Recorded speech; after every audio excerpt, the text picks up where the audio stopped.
Well, thank you so much for the invitation and for having me here.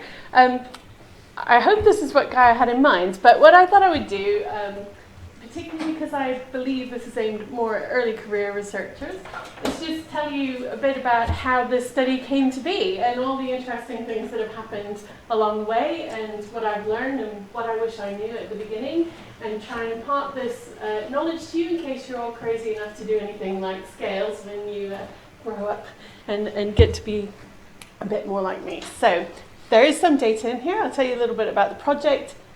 But essentially what I'm going to do is tell you about how this came to be. So where did the idea come from and how did we get it off the ground? Then a research baby is born. The tears and the glory of actually running a study like this and then looking into the future. You can see a little child theme here. That's because my child came about at the same time I was doing all of this.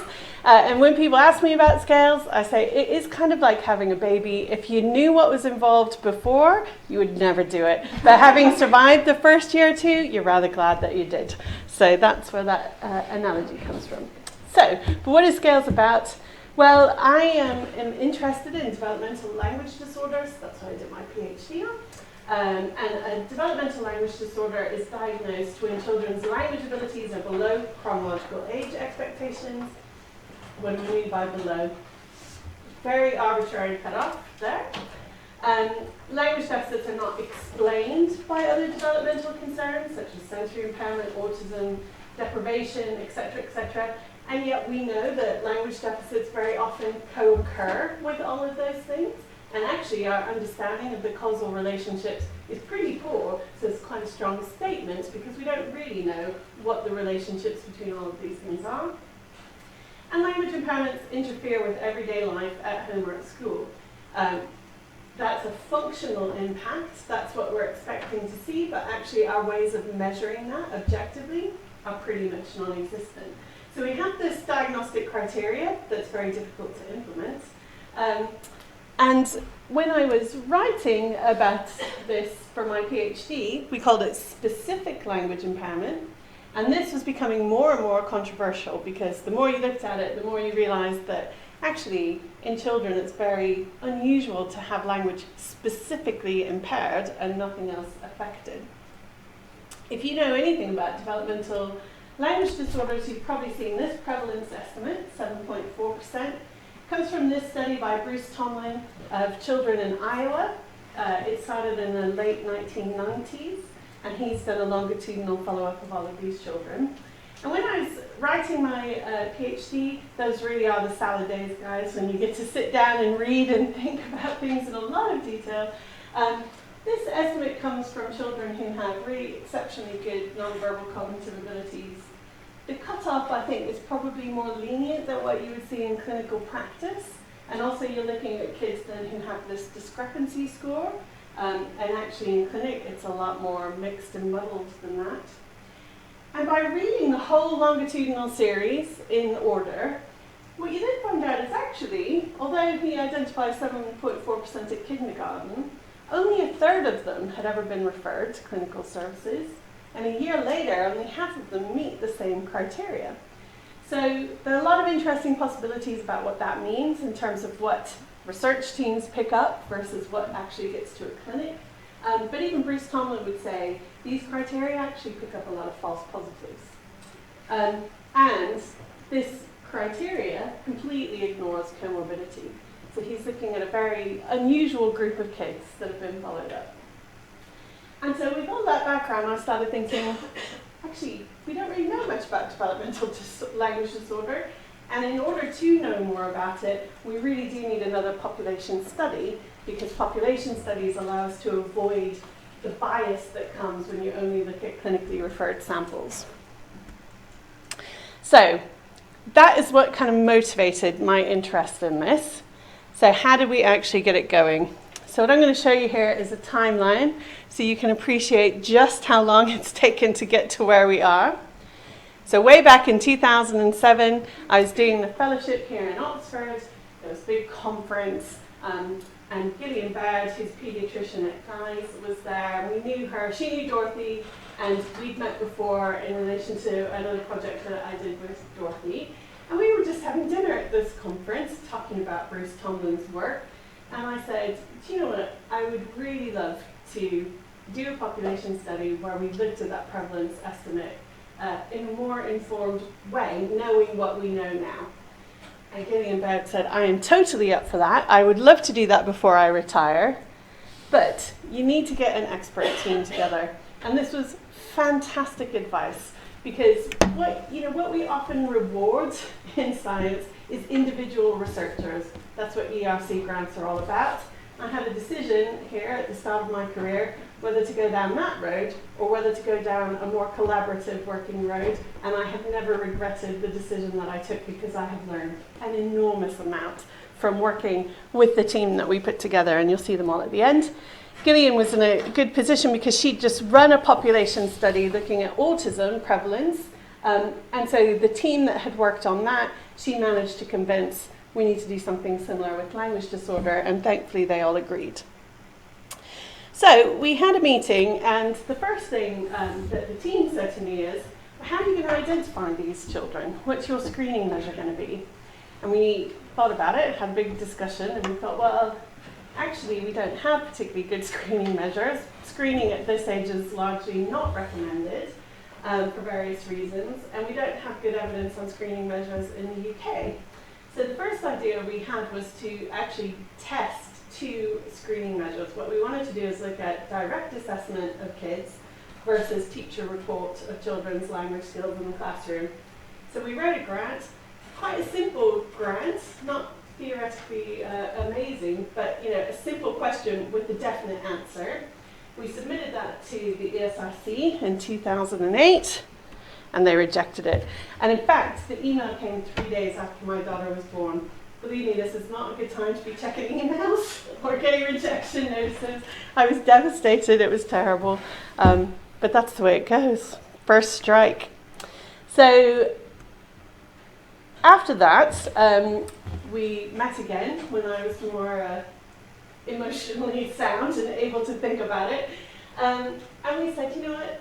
Stuff this idea, let's go with what we want to go with. So we decided that we would use a teacher report, because one of the problems with the Tomlin study was that there was just a real mismatch between the direct test screen and what was happening in the real world. And we thought, well, if we have teachers' view of what's going on, then at least we hope we'll have a closer match between a score on a test and the kind of functional impairment that kids would have. So we thought, right, we're going to go with that. Where are we going to do this? So this is a really complicated issue. What you'd really ideally like is kind of representative population sample. But by this time, I was at Royal Holloway in Surrey, and I'd started building up a network in Surrey. I offered practitioner workshops, so we'd meet twice a year. And through that, had made some contact with education staff there. So this is Virginia Martin and Jennifer. I always say Saunders, but her name is Saunders. I can't remember now what it is. It's on the slide at the end. So Jennifer was quite high up in Surrey County Council in terms of commissioning services for children who had language disorders, and Virginia supervised a team of specialist teaching assistants who used to support kids with language disorders. And they used to always come to my workshops and were really interested in what we were doing. So Gillian very kindly invited us all over for afternoon tea, and we had a chat to them, and we said, look, this is what we want to do, how can we go about it? And they gave us some invaluable advice, which I will share with you shortly. But with their help, we put the grant application together, and they convinced Surrey to buy in at quite a big, high level. So with all of that, we put our submission to the Wellcome Trust.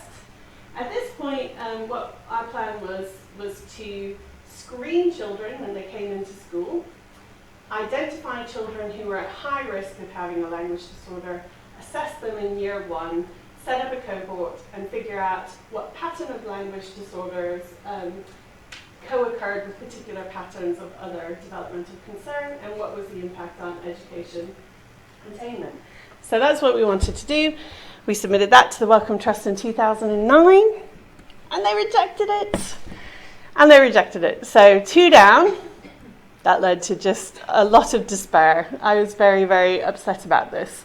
And really started to think, okay, this idea is dead in the water because I don't know who else is going to fund it to the level that we needed it funded.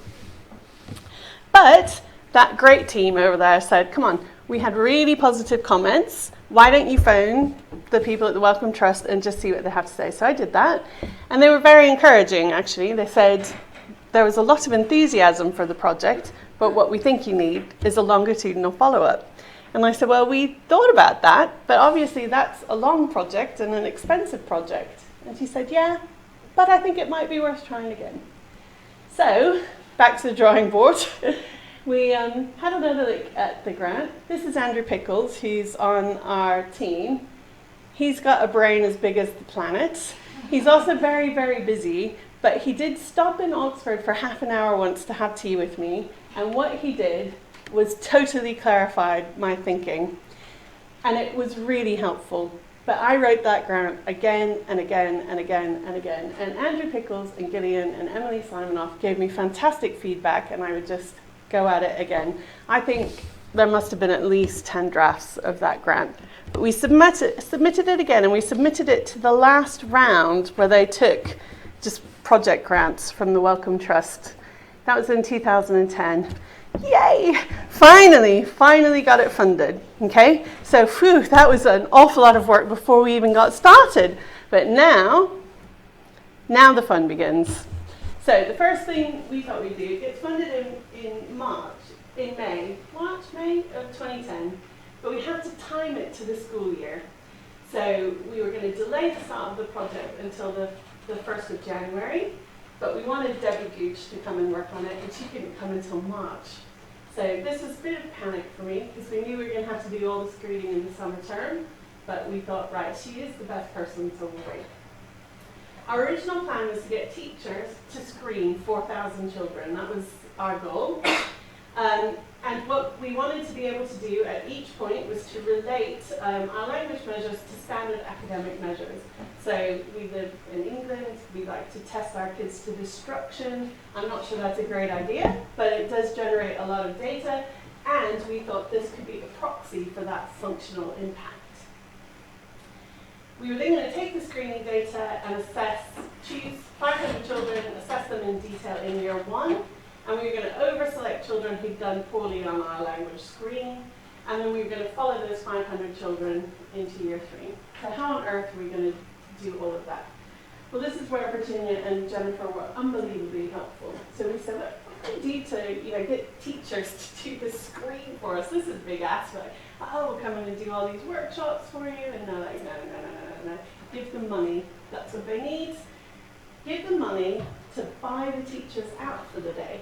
So we basically paid for supply cover. It was a huge chunk of our budget, but we gave the schools the money. They could replace the teaching staff time. The teachers came out for the day, and they did our screen, and they did the early years foundation stage profile at the same time. So that's why we did it in the summer term, because they said they all have to do that anyway. So you're going to give them time to do that, and you're going to get them to do your screen at the same time. Fine. They then very kindly set up meetings in Surrey with all the relevant people for us. So I went to head teacher forums, Senko forums, I went to individual schools. I spent all of that year basically going around Surrey and getting people to buy into the project. And they did too, and that was really, really helpful. They assisted us with ethics, so the only way you can get 4,000 plus people to take part in your study is if you have opt-out consent, and ethics can be sometimes a little bit iffy about that, but they totally agreed and were able to provide evidence that this is going to be okay with them. They also told us, you know what, every student has a unique pupil number, and if you have that pupil number, you can track them anywhere they go in the education system. So they said, when you're getting your screening data, make sure you get that number, and then we'll be able to follow them up. Brilliant. So none of those things would have occurred to me had they not been on board from the start, and that's what we did. But it did take an awful lot of my time and energy to go all over Surrey getting schools to buy in, but thankfully they did. Okay, so we get all the buy-in. What do we do next? So this is what it looked like. We wanted to target all the children who had started a mainstream primary reception classroom in 2011. That was just over 12,000 children in Surrey in 263 schools. So we visited we visited a fair chunk of them. We phoned them all. And this is what happened. So we had 176 schools that said, yes, we'll take part. 42 schools said, no, thank you. And this is usually because the reception class teacher was about to go on maternity leave, or the head teacher was leaving and they couldn't commit to the long-term aspect of the project. 45 schools, we just couldn't get them to reply despite our best efforts, so they lost out. So at this point, what we do is we send information sheets and consent forms to all of the children in reception in those 176 schools. We sent out just over 9,000. I think that in itself took a whole day, just stuffing all the envelopes with consent forms and mailing the packs off. We had all my undergraduate students with cake and tea, stuffing envelopes, our visitors from abroad. A whole room just full of piles of stuff, like things you can't imagine. Anyway, send them all off. We asked for opt-out because we were able to have the screening data without any identifying information. So the screening data was all anonymous at the time that we got it. 20 parents opted out, but this is the thing, when you do this, lots of people just really aren't that bothered, so they're quite happy for you to have data. But we did it in the summertime, and that's a busy time for schools. So with the best will in the world, quite a few schools were not able to complete the screen. It was actually really fun. We did an online screen. I'll tell you what was in it in a moment. But you could see people register to do it. So every day you could see the numbers going up. When we started it the first week, nobody did the screen. And Debbie, I remember Debbie and I just thinking, oh my God, it's not going to work, it's not going to work. And then suddenly there's this huge surge, and we keep seeing it going up and up and up, and it was really exciting to see it actually happen. And in the end, although we had a goal of 4,000, we actually got screening data on 7,267 children. So 87% of the ones who said they would take part. That's 161 schools and about 264 different teachers. We did have technical problems, so sometimes the internet connection at the university would go down, so they'd all be online filling in their questionnaires, and then cuts out, phone starts ringing off the hook. That was a problem. The teachers have fed back, so what they wanted us to do was tap into the school system so that they could retrieve the unique pupil number automatically. Of course, the school system would not let us do that. So there are some issues there about how we could have made it easier for teachers to access things like postcode, unique pupil number, that sort of thing. Some reception teachers hate me, never want to see me again. A lot of them said they had a nice day, so all the teachers in one school would get together, have a bit of a party, do all the screens together, and they had a good time. So a mixed response there. Right, so what was in the screen? Well, we asked some basic background information. We asked about child ethnicity, their home language, whether they already were on the kind of special educational needs register or had at that time a statement.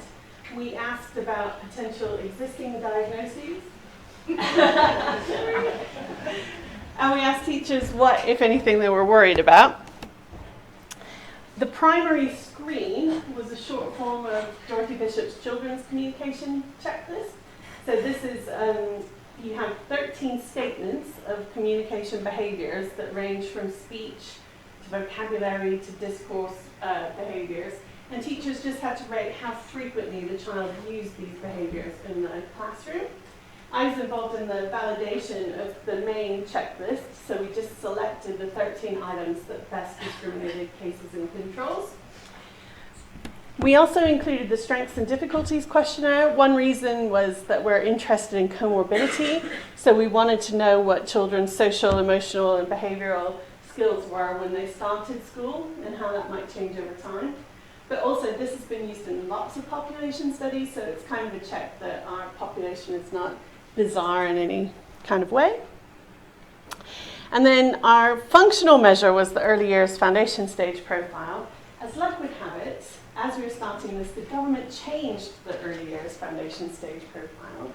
So this is where the team comes in handy. Gillian advises the DFE on special educational needs, and she said, we need the new one and we need it now. So we went up and met with the ministers there and said, please, please, please, can you send us the new one? Otherwise our research is going to be invalid before we even start. And they did kindly give us the new version. So the poor teachers had to fill out two, the new version and the old version. That's probably an interesting study in itself, but we haven't looked at that yet. So that's what the teachers completed for us, for every child in their class. So thank you, thank you, thank you, teachers in Surrey. That's a picture of Surrey. Those are all our schools. Quite a big geographical area. It takes about an hour and a half to drive from one end to another. So it's quite a big area to cover. Our questions in a nutshell were, how many kids start school with language problems? And if you have a language problem when you start school, what other developmental concerns are evident at that time? And how does that change over development? Here's our population. So we had screening data for 59% of all the kids that started a mainstream classroom in 2011. We've got a pretty fair gender split. 82% were of white British ethnic origin, which is pretty much bang on for both Surrey and for the UK. Almost 800 of them had English as an additional language, and there were 64 different languages in our sample, even in Surrey, which is generally considered to be fairly white middle-class area. So that's slightly smaller than the UK percentage that you would see, but it's pretty representative of Surrey. In terms of socioeconomic status, Surrey is fairly affluent. We are skewed to the higher income distribution, but we do have representation across the range. And actually for developmental language disorders, I think it's a good thing that we chose somewhere like Surrey, because I think there's a tendency to just say, well, if you're from a deprived area, it's just because you're deprived, and that's not terribly interesting. Whereas the effects we're showing are in a pretty influential white middle class area, then maybe it's something we need to think about in terms of what the underlying mechanisms are, rather than just blaming parents from poor households. So I actually think politically it was an astute move, a lucky move, to base our study in Surrey. Okay, so here is the children's communication checklist. I think the screen closed on around the 20th of July when school's finished, and we had to have all of this sorted out before they came back in September, so we had about a 6-week turnaround. First thing we do is look at the distribution of CCC scores. So 39 is the maximum score, and this is the most severe score you can get.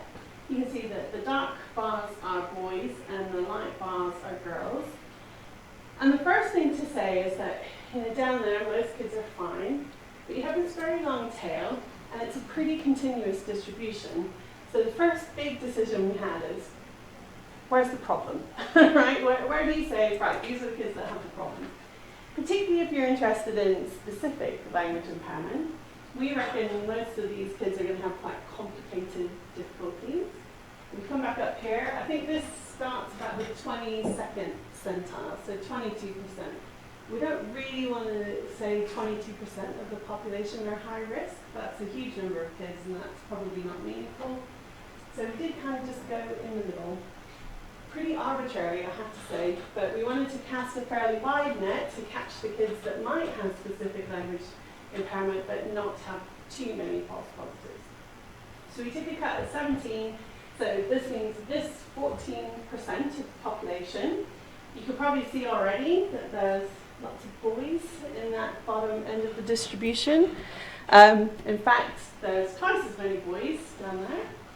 The other thing that was a problem that our education partners did alert us to, but we didn't really believe them, but here it is the summer-born effect. So if season of birth had nothing to do with it, you would expect about a third of the kids to be born in the summer, but almost half of them are born in the summer. So teachers are rating young children as having less competent language and communication skills. That's true, they are. They're only 4, they are less competent. And although it's 14% of the total population, about 40% of the children with EAL come under this category. English is an additional language. The really concerning thing is that 1% of children were reported to have no phrase speech at the end of their first year of school. So basically children who are only using 1 or 2 word phrases. That's a lot of kids in a mainstream classroom, and believe me, the early years curriculum is really, really challenging. So that's a bit of a worry.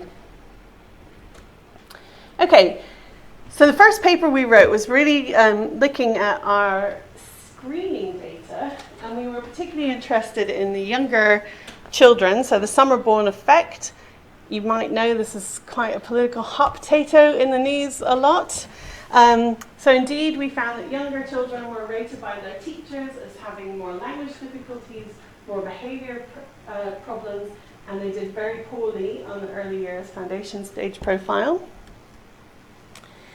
And what we concluded was that there was a big mismatch between the language abilities of your average 4-year-old and what they were being asked to do as part of the national curriculum, thanks to Michael Gove.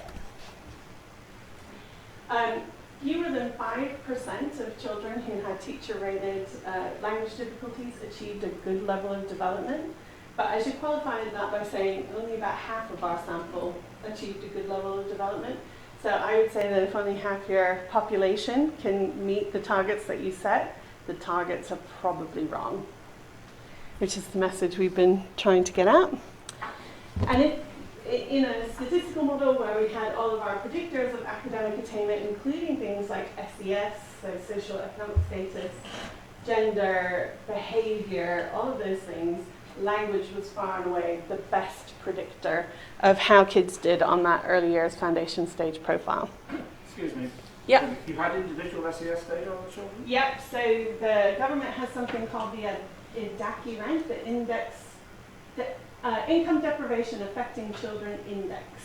So we have postcode data for all the children, and using that you can get a score, and that's a score of neighborhood deprivation. So it takes into account the number of people in your neighborhood who are receiving means-tested benefits, are unemployed, all of that kind of stuff. That is a significant predictor, but it didn't explain as much variance as language ability did. Okay, so one of the things that has been, for me, just the most challenging about scales is that at every point you have to make decisions, and those decisions determine what happens next. And it's quite stressful because you think, oh my God, if I make the wrong decision here, we're going to regret it later on. So in those 6 weeks, we had to make huge decisions. So we know that in our screen, we have twice as many boys in the lower end of the distribution. So should we have different cutoff scores for boys and girls? This happens on a lot of developmental tests, like tests for ADHD, there are different scores for boys and girls. We had a big debate about this. If we have different cutoffs, this means we have different expectations for boys in terms of their language and communication. Should we lower the bar for them? Who knows? What about these no phrase speech children? Are they going to be able to do our tests? Do we want to have them in there? Are they going to complicate the picture? What about kids with English as an additional language? What cutoff for language should we use as being a clinically significant disorder? Tomlin used 1.25. We know that picks up a lot of false positives. Do we want to go for 1.5? The psychiatrists on the team are saying we wouldn't even see a child unless they're in the bottom 3%. Yeah? So 2 standard deviations below the mean. So where do you make your cut? And what about kids with other diagnoses? We have a population study. So in our screening sample, we have children with cerebral palsy, with Down syndrome, with chromosomal anomalies, which we do. They're part of the population. So these were all the things we had to wrestle with, and we had to make the decisions quickly because we had to be able to invite children to come back. So this is what we do, and actually now, having done this, I feel a little bit more relaxed about it, and I tell my graduate students all the time, actually, there aren't right answers. You just have to be able to justify why you did what you did and explain it to everybody else so they know what happened. So this is what happened. We screened all these children. 31 were going to attend special schools. And actually, having spoken to those special schools, they said, we don't think they're going to be able to access your test battery, and so we think it would be better for them not to participate. So they were excluded. We then took out of our stratification the children who had English as an additional language. We weren't funded to see those children, but we thought what we would do as a pilot study. So we invited 80, half of whom had come into our high-risk category, and we saw 61 of them for assessment. And in fact, I had a PhD student who then came on and followed those children up over time. So we have some really nice data on those children with EAL. What we then had is about 5,500 low-risk children and just over 900 high-risk children, and 48 children who had no phrase speech. We decided we would invite all of the children with no phrase speech because we were really interested to see what happened to them. For the remaining group, what we did was we stratified by gender and by season of birth. So we did take different cuts on the screen for boys and girls, and we took different cuts for the older, the middle, and the youngest children in the classroom. So 6 different cutoffs to come into our study. And we did that largely to avoid having a cohort that was all summer-born boys, basically. So we did a pseudo-random stratification where we were stratified on that, and then we also oversampled girls. So we wanted to be able to say something interesting about gender differences. So even though they are less likely to be in our high-risk sample, we oversampled them so that in the in-depth cohort we would have equal numbers of boys and girls. We selected 636. 107 parents did not give consent. So we saw 529 monolingual children for assessment in year 1, and we saw almost 500 of them again in year 3. So that should say 95% instead of 85%. So we saw 95% of the original cohort, which is really good in terms of attrition.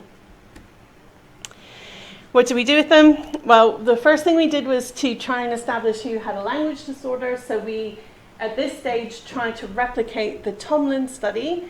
So we had the same sorts of composite scores that he did, and we tapped vocabulary, grammar, and narrative, both using comprehension measures and expressive language measures. We assessed nonverbal ability using block design and matrix reasoning, and these are the cuts we decided to take. So 1.5 standard deviations below the mean on 2 out of those 5 composites, and we used a much more lenient nonverbal IQ cutoff. So as long as they didn't have intellectual disability, they came into our study. And one of the first questions we wanted to ask is, how does relaxing that IQ criteria change the prevalence estimates and the clinical profile of kids who come into that diagnostic category? This is just to give you an idea of what else we did. So we took measures of hearing, we looked at clinical markers, we did some speech measures, we've looked at literacy, we looked at speed of processing, we looked at motor skills, attention skills and executive control, we looked at social understanding and social interaction, and we were particularly interested in some learning tasks, which have some theoretical implications for language disorder. So poor kids, we really put them through their paces, and we've got an absolute ton of data that we can look at. Okay, so the testing bit was quite hairy. We had research assistants and undergraduate bursary students who were working with us. We saw 100 children every half term. It was manic, absolutely manic. And then we had people helping us enter all the data.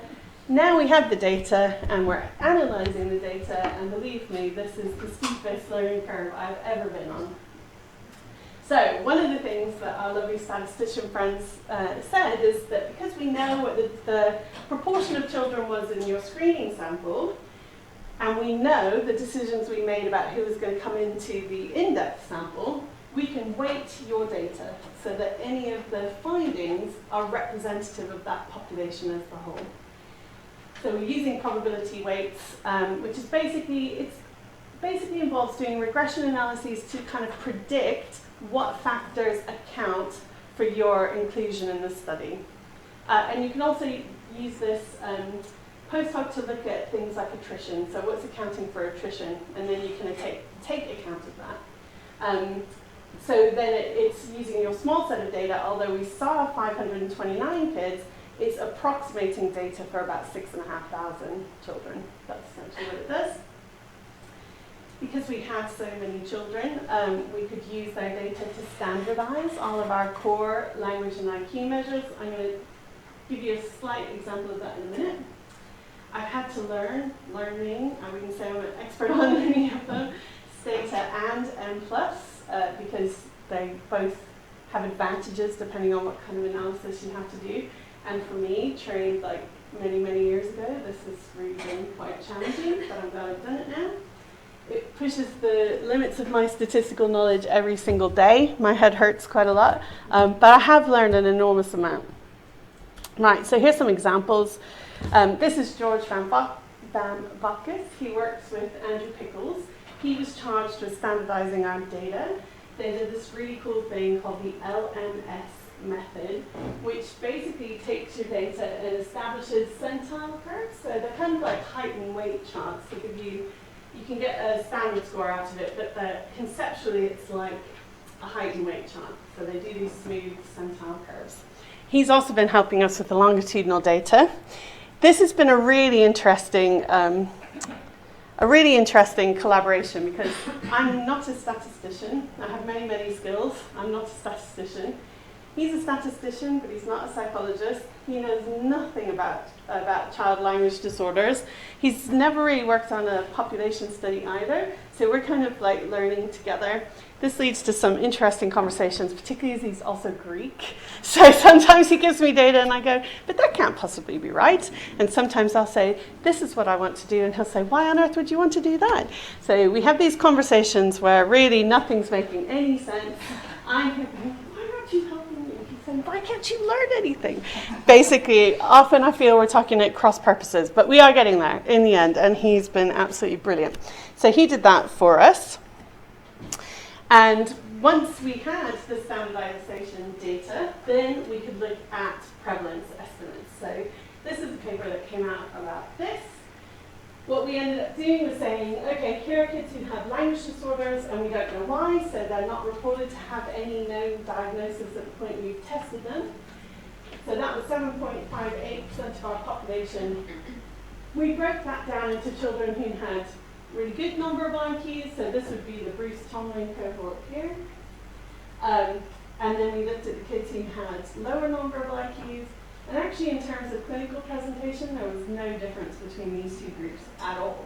So interestingly, we could say these kids have the same degree of language difficulty, but they don't have broader behavior problems, they don't have broader learning problems. There's no reason really to exclude them from a diagnosis, and certainly no reason to exclude them from clinical services. We don't get any gender difference. That was true in Tomlin's study as well, and this kind of contradicts a lot of the clinical research, because in clinically referred samples you often have more boys than girls. Because we kept all of those kids who had different difficulties in our study, we could then say, well, how many kids have language disorder that's associated with another condition? And that was another 2.34% of the population. And here you really do see big differences in terms of gender, with many more boys coming into that population.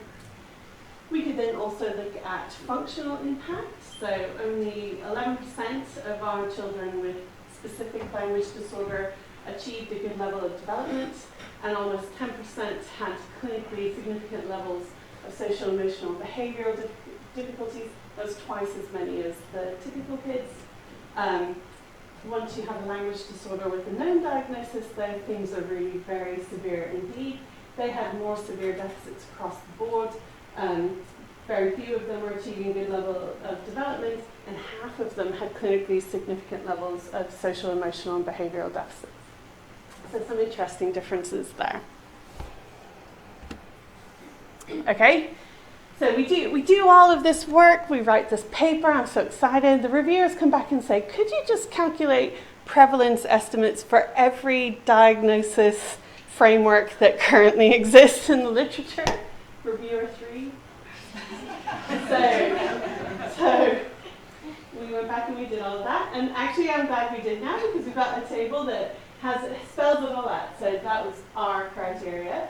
We used the same criteria then that Tomlin had used, and we showed basically if you do that, you get exactly the same prevalence estimate that he did, so it replicates very nicely. But what we were able to show is the difference in functional impairment. So actually his more lenient criteria yields a much higher percentage of kids who can succeed at school. So that gives us some justification for saying, actually, our sort of criteria is more likely to map on to functional deficits. We were then able to show what happened if you used his criteria but you relaxed nonverbal IQ. And this shows you what the impact on prevalence is of using that more generous IQ cut. So it increases your prevalence estimate by about 50%. And then this is the proposed criteria for ICD 11, which wants to hold on to a specific language impairment and have very severe language, -2 in the context of very good IQ. And guess what? Nobody meets those criteria, basically. And if they do, they're not doing very well at school, but that's probably because their language deficit is so severe. Now, this was really, really much easier to do because we had all the stated D files. So stated D files is your script, quite like R. We made sure that we've heavily annotated everything. So basically, we could just easily rerun it with just plugging in some different variables. And what we then did was to save each do file for each paper. So there's a do file that says JCP 2016, and we've said here's table 1, all the script that generated the numbers that were in table 1, here's figure 1, etc., etc. So anytime anybody wants to go back to it, it's all there now. Okay, so then we followed them up. When we had data from year 3, George re-standardized all the data because then you can extrapolate between years 1 and 3. So this is much more robust data. Everybody gets a little bit depressed when I show them this slide because essentially what you can see, here's year 1 here and year 2 here. Unbelievable stability and language function. The kids who are at the bottom in year 1 are at the bottom in year 3. What we've done is 1.5 standard deviation cut here and here. So these are the children who have higher scores in year 3 than they did in year 1. These are the kids who have lower scores. We think that this is regression to the mean, essentially. What we're trying to do is figure out a way to partial out measurement error, regression to the mean from real change. And this is proving to be quite a statistically difficult thing to do because you need to know what the test-retest reliability is. Obviously, we couldn't test-retest on our whole test battery. There just was no way that could happen. So we're looking at modeling different reliabilities to see if we can say, well, what percentage of children would you expect in this quadrant by chance or because of regression to the mean? And how does that differ from the proportion that are actually there? So that's one of the things that we're trying to look at the moment. That doesn't mean that no one's changing. So the other thing we wanted to do is look at growth. The annoying thing is we've done all this work, but we still only have 2 time points of data collection. So you can't look at the growth curves in the way that you would like to. So we've had to use linear regression models, linear mixed effects models.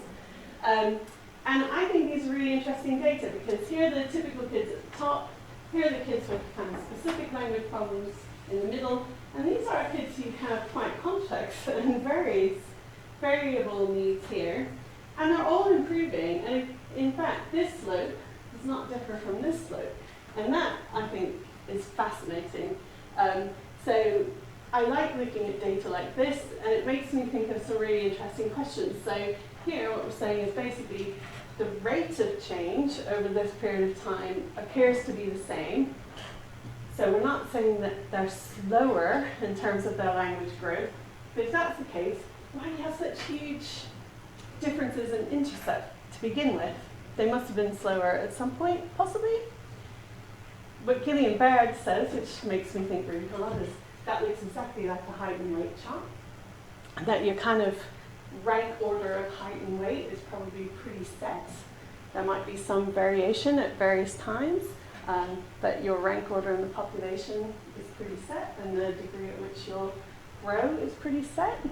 So maybe language is like that, which is difficult, but it might be true, and it's really pushing me to think what that means. This is also practically really important. We have a government that is obsessed with narrowing the gap and making everybody's above average, even though that's not statistically possible. But that's what they want us to do. That's what they want poor teachers to do. But when you see something like this, you think, well, how realistic is that? And what would you have to do? It does start making me think, well, if you want this line to be closer to that line, then you somehow have to get these kids who are environmentally disadvantaged, who have genetic vulnerabilities, who have a whole host of other problems, to suddenly learn at a faster rate than these kids who are not disadvantaged in any way, as far as we can tell. How realistic is that? And what would it take to do it? That's the other really interesting question. And maybe there's a developmentally sensitive period of time and when that is possible, but once you get to school, not. But on a more positive note, I say, this is what good universal education looks like. Everybody is improving, everybody is learning, everybody is moving in an upward direction. Okay, just some technical things. So to analyze this, we've used linear mixed effects models, and that allows you to have random intercepts so you can account for child variability. Basically what we're doing in that model then is saying, is this slope different to that slope? No, it's not. Is this one different to that? Yes, but the effect is tiny, and when you do the same model with standard scores where you've adjusted for age, they're not different at all. And then what you can say in a model like this is, well, what predicts the slope? Not nonverbal IQ, not socioeconomic status, not behavior. In fact, nothing that we've measured predicts the slope. All of the action is in the intercept. All of these things predict where you start, but they don't predict the rate of change. Okay, so that's one set of questions. Of course, in the grant, we had all these really interesting theoretical questions that we wanted to answer. One of them was a theory that speed of processing deficits cause language disorder.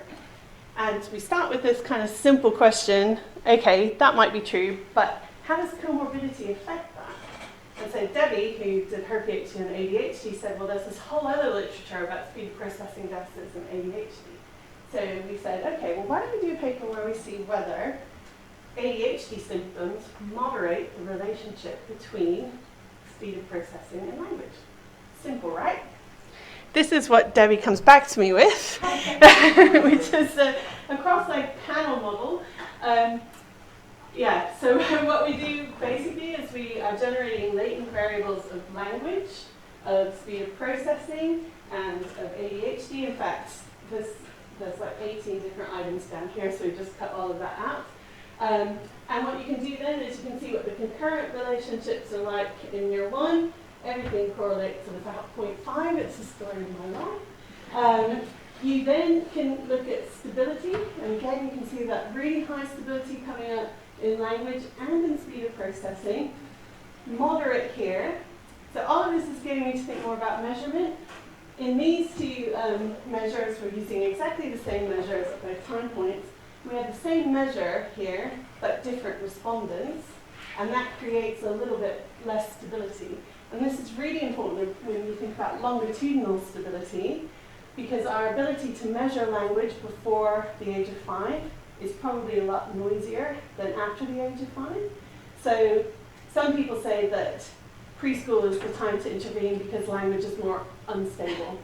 And one argument would be, well, maybe it's just that our measures aren't so good, and that's why you get this variation. This stability is a real pain in the backside, though, because there's very little left to explain. So if you're trying to look at the longitudinal relationships between things, you can't, because once you have the autoregressor in the model, there's almost nothing left to explain. So we don't see any longitudinal relationships between speed of processing and language. What we do see is this kind of interesting relationship here, between early language skills and later ADHD. And this is consistent with things in the literature as well.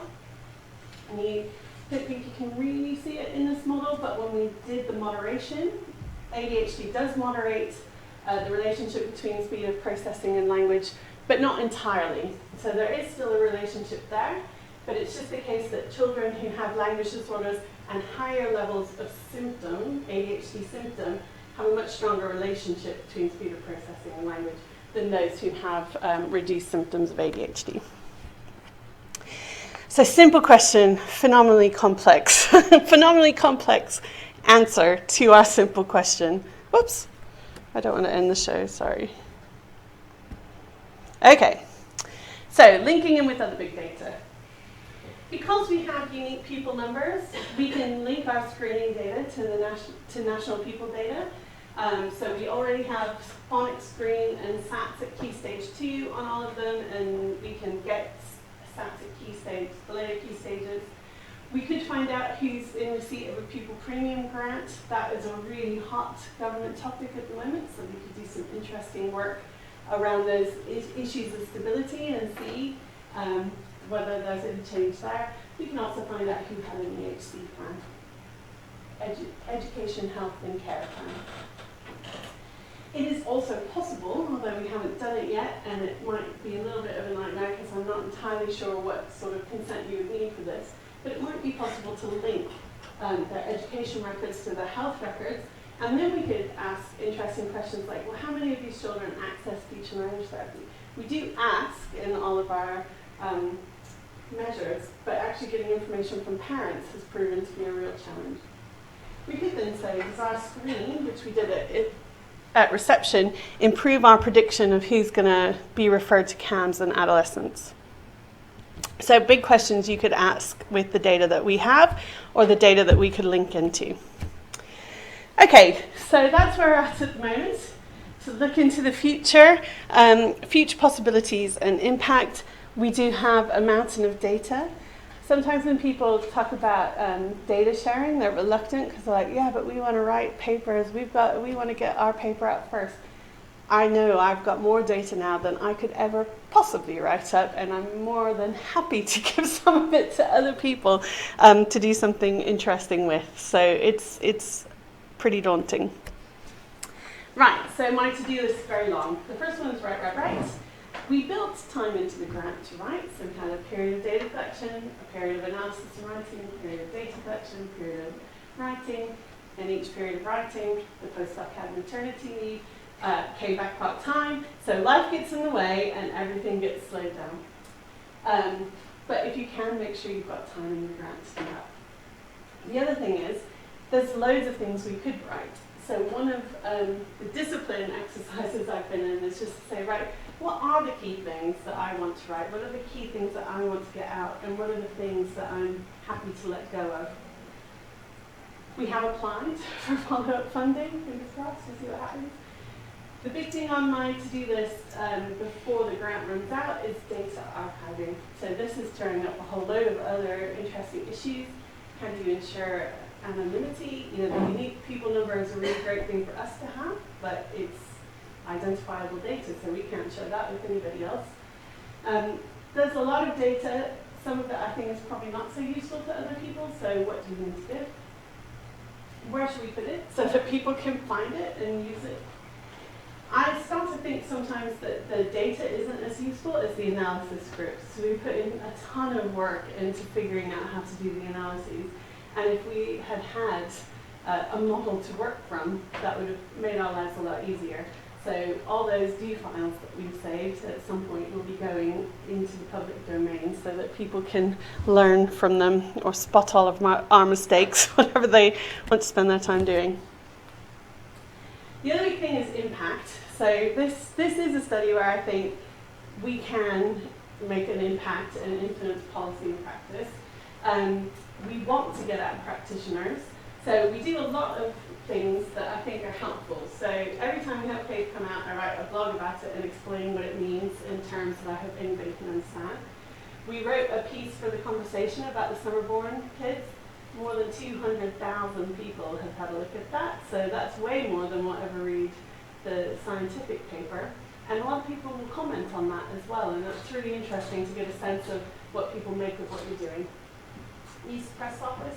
Press Office at Royal Holloway is fantastic. They really did get a lot of our papers into the public domain.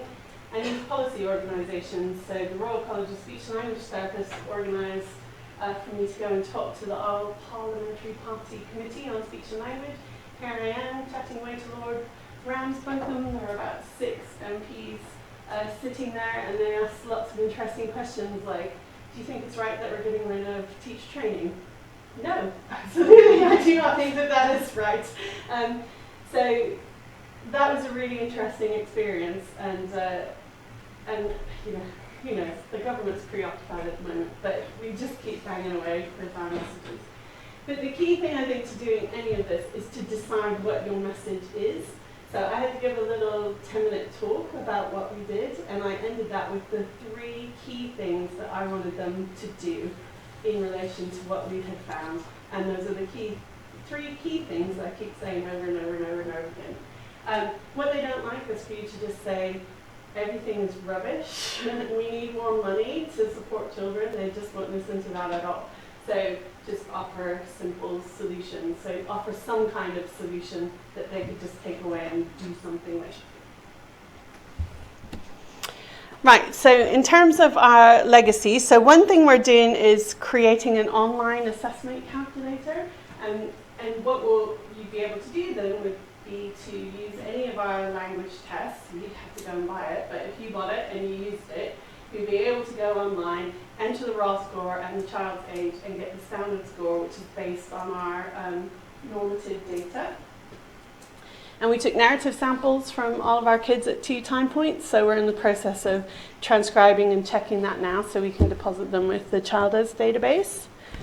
And the idea, the idea behind doing this is that clinicians and educators could then access our up-to-date population norms. One of the things we're keen on is that researchers who are doing large-scale studies in other countries could access our data and compare their norms with our norms.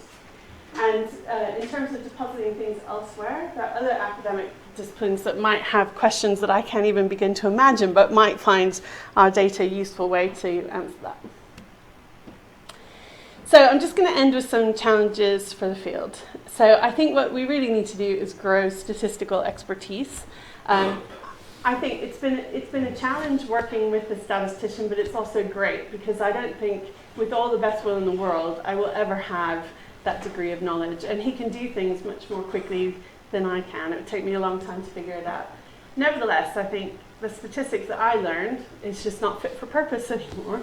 And we still keep teaching, SPSS, ANOVA. I mean, you can't even read half the papers that are published now with that kind of background. So growing statistical expertise, I think, is really important. I think there are loads of issues. So, there is this huge movement about open data, and I am on board with that. However, I think there are a bunch of ethical issues around collecting these sorts of data and sharing them that we haven't really thought through yet. So I think this is a real priority. Same with pre-registration, people evangelical about that. It would have been next to impossible for us to pre-register the study. First of all, it's taken 10 years to get here. Things change, our hypotheses change, and new information becomes available. So it's really difficult with this kind of project. But it's important for us to be thinking how we can be robust and just not mining data in a way that's unhelpful. I don't know if this study would be possible now. So in the time since we started, we have this huge academy program of schools, and we've got a really fragmented education service. So I think in terms of big data for the future, it will be interesting to think how you get around that. Buy-in from the top was really important for our study. If you don't have anybody that has an overview of the education service in your area, it's much harder to do things like this. And incentives for health and education to collaborate in research. So having been in 180 schools, I'm a school governor now, I understand why schools don't want to have anything to do with research. They're under huge pressure. So we've got to really think about what are we bringing to the table? What would motivate them to take part? And I would say if you do anything, get them on board early, because our study worked because of the advice that they gave us early on. I also think it helped us get funded, because if any reviewer looking at that would say, that is a nutty idea, but if you have an education authority saying, we are going to support this, then people start to think, all right, maybe it's feasible. And all of that involved figuring out what would make it work for them. And then now I spend an awful lot of time keeping them in the loop. This is what we found, this is where we're going, inviting them to the House of Commons so that they can see that this work is having impact, and so I can tell everybody how fabulous they are.